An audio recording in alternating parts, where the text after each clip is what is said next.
तारा और रात की जेब।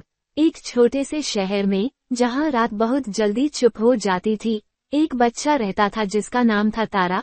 तारा की उम्र 5 साल थी और उसे जेबों से बहुत प्यार था। बड़ी जेबें, छोटी जेबें, छुपी हुई जेबें, क्योंकि तारा मानता था कि जेबों में चीजें नहीं, कहानियां रहती हैं। एक रात जब बिजली चली गई और घर में सिर्फ खिड़की से आती चांदनी थी, तारा अपने बिस्तर पर बैठा बैठा अपनी पुरानी जैकेट की जेब टटोल रहा था कि अचानक उसकी उंगलियां किसी ठंडी लेकिन नर्म चीज से टकराईं। उसने बाहर निकाला तो देखा कि वो कोई सिक्का नहीं बल्कि एक छोटी सी चमकती हुई तारा सी गोली थी, जो धीरे धीरे सांस ले रही थी। तारा को बिल्कुल डर नहीं लगा क्योंकि उसे लगा जैसे ये चीज उसे पहले से जानती हो। तभी उस चमक ने बहुत हल्की आवाज में कहा कि वह रात की जेब से गिर गई है और अगर वह वापस नहीं पहुंची तो रात अपनी चीजें खो देगी। तारा ने खिड़की से बाहर देखा तो उसे लगा कि आसमान आज कुछ ज्यादा खाली है, जैसे किसी ने उसमें से कुछ निकाल लिया हो। चमकती गोली ने बताया कि रात की भी एक जेब होती है जिसमें सपने, चुप्पी, तारे और बच्चों की नींद रखी जाती है। लेकिन आज कोई बच्चा बहुत डर गया था और उसकी वजह से जेब में छेद हो गया। तारा ने बिना ज्यादा सोचे कहा कि वह मदद करेगा क्योंकि अगर जेबें फट जाएं तो चीजें खो जाती हैं। उसी पल कमरे की दीवारें पीछे हटने लगीं और खिड़की एक रास्ते में बदल गई, जो सीधे ऊपर आसमान की तरफ जा रहा था। रास्ता सीढ़ियों जैसा नहीं बल्कि किसी मुलायम रिबन जैसा था। तारा ने चमक को अपनी हथेली में रखा और उस रास्ते पर चल पड़ा। ऊपर पहुंचते ही उसने देखा कि रात कोई डरावनी जगह नहीं बल्कि एक बहुत बड़ी, गहरी और शांत जगह है जहां तारे धीरे धीरे तैर रहे हैं और कुछ तारे नीचे गिरने की कोशिश कर रहे हैं। चमक ने बताया कि वह तारा बीज है और उसे वापस जेब में रखना जरूरी है वरना नए तारे नहीं उग पाएंगे। तभी दूर से एक धीमी लेकिन भारी आवाज आई जिसने कहा कि हर बच्चा रात को समझ नहीं पाता, इसलिए रात भी कभी कभी थक जाती है। तारा ने उस आवाज की ओर देखा और समझ गया कि यह सफर आसान नहीं होगा क्योंकि उसे सिर्फ तारा वापस नहीं करना बल्कि रात को फिर से सुरक्षित महसूस कराना होगा। और उसी पल आसमान में हल्की सी सिलवट पड़ी जैसे किसी जेब का मुंह खुल रहा हो और कहानी ने गहरी सांस ली। तारा चमकते हुए तारा बीज को अपनी हथेली में पकड़े आसमान की उस बड़ी, गहरी जगह में खड़ा था जहां रात सच में रात जैसी लगती है, न अंधेरी और न डरावनी बल्कि शांत और फैली हुई, जैसे कोई बहुत बड़ा कंबल। उसके चारों ओर तारे धीरे धीरे तैर रहे थे लेकिन कुछ तारे नीचे की ओर खींच रहे थे मानो उन्हें टिकने की जगह न मिल रही हो। तभी वही भारी लेकिन मुलायम आवाज फिर आई जिसने खुद को रात का रखवाला बताया और कहा कि जब कोई बच्चा डर के साथ सोता है तो रात की जेब में एक छोटा सा छेद बन जाता है जिससे सपने, तारे और नींद फिसलने लगते हैं।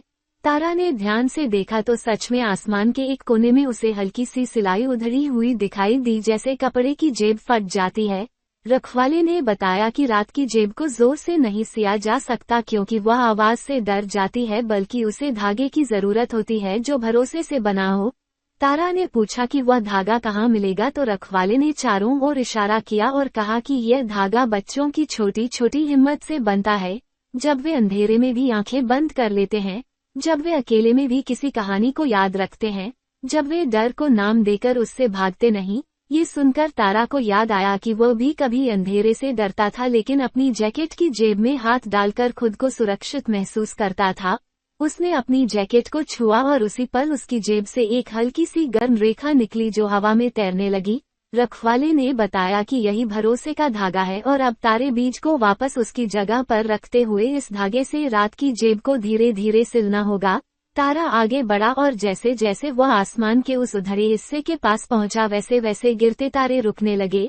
तारा बीज ने उसकी हथेली में हल्का सा कांपकर बताया कि उसे जेब के सबसे अंदर रखना होगा क्योंकि वहीं से नए तारे पैदा होते हैं। तारा ने बहुत सावधानी से बीज को उस गहरी जेब में रखा और उसी समय आसमान में हल्की चमक फैल गई। लेकिन सिलाई आसान नहीं थी क्योंकि हर बार जब तारा धागा खींचता तो किसी दूर बच्चे का डर उसे रोक देता। रखवाले ने समझाया कि उसे उन डर से लड़ना नहीं है बल्कि उन्हें सुनना है। तभी तारा ने आंखें बंद की और उन बच्चों की कल्पना की जो अंधेरे में करवट बदल रहे थे। उसने मन ही मन कहा कि रात उन्हें चोट नहीं पहुंचाएगी, कि तारे गिरने नहीं देंगे, कि जेब फिर से सुरक्षित हो रही है। और जैसे जैसे वह ये सोचता गया धागा अपने आप चलता गया, सिलाई पूरी होने लगी और आसमान की सिलवटें मुलायम हो गईं। तारे अब नीचे नहीं खींच रहे थे बल्कि आराम से तैर रहे थे। रखवाले ने राहत की सांस ली और कहा कि रात को अब आखिरी चीज चाहिए, किसी बच्चे का धन्यवाद। तारा ने बिना सोचे आसमान की ओर देखा और बहुत धीरे से कहा कि वह रात का शुक्रिया अदा करता है क्योंकि उसने डर को छुपाया नहीं बल्कि संभाला, और उसी पल पूरी रात ने जैसे मुस्कुरा दिया। लेकिन तभी तारा बीज फिर से चमका और बोला कि अभी सफर पूरा नहीं हुआ है क्योंकि जेब तो सिली गई है, पर तारा को वापस धरती पर जाना होगा ताकि रात और दिन के बीच का रास्ता बंद न हो जाए। तारा ने नीचे देखा तो अपना कमरा बहुत दूर दिखाई दे रहा था, छोटा लेकिन सुरक्षित, और उसने समझ लिया कि अगला कदम सबसे जरूरी होगा, वापसी, क्योंकि हर जादू को वापस आना पड़ता है ताकि वह कहानी बन सके। और आसमान ने बहुत हल्के से तारा को नीचे की ओर धकेलना शुरू किया, जैसे कोई बच्चे को धीरे से बिस्तर की ओर ले जा रहा हो। तारा बहुत धीरे धीरे नीचे की ओर उतर रहा था। ऐसा नहीं लग रहा था कि वह गिर रहा है, बल्कि ऐसा लग रहा था जैसे रात उसे अपनी हथेलियों में उठाकर वापस उसके कमरे तक पहुंचा रही हो। आसमान अब वैसा ही शांत था जैसा होना चाहिए था। तारे अपनी जगह टिक चुके थे और उनकी रोशनी चुभती नहीं थी बल्कि रास्ता दिखा रही थी। रात का रखवाला दूर खड़ा उसे देख रहा था और उसकी आंखों में अब चिंता नहीं बल्कि संतोष था, क्योंकि रात की जेब फिर से सुरक्षित हो चुकी थी और सपने अब फिसल नहीं रहे थे। तारा के हाथ में उसकी जैकेट की जेब फिर से साधारण लग रही थी, लेकिन उसके अंदर अब भी उस भरोसे की गर्मी थी जो उसने रात के लिए निकाली थी। जैसे जैसे वह नीचे आता गया उसे अपने कमरे की चीजें साफ दिखने लगी, बिस्तर, खिड़की, कुर्सी और वह पुरानी जैकेट, सब कुछ वैसा ही था, लेकिन फिर भी थोड़ा बदला हुआ, क्योंकि अब तारा जानता था कि साधारण चीजों के अंदर भी जादू छुपा होता है। जैसे ही उसके पैर जमीन को छुए आसमान का रास्ता धीरे धीरे बंद हो गया, बिना आवाज किए, बिना डराए, बिल्कुल वैसे जैसे नींद आंखों पर उतरती है। तारा अपने बिस्तर पर बैठ गया और उसे एहसास हुआ कि वह थका नहीं है बल्कि हल्का महसूस कर रहा है।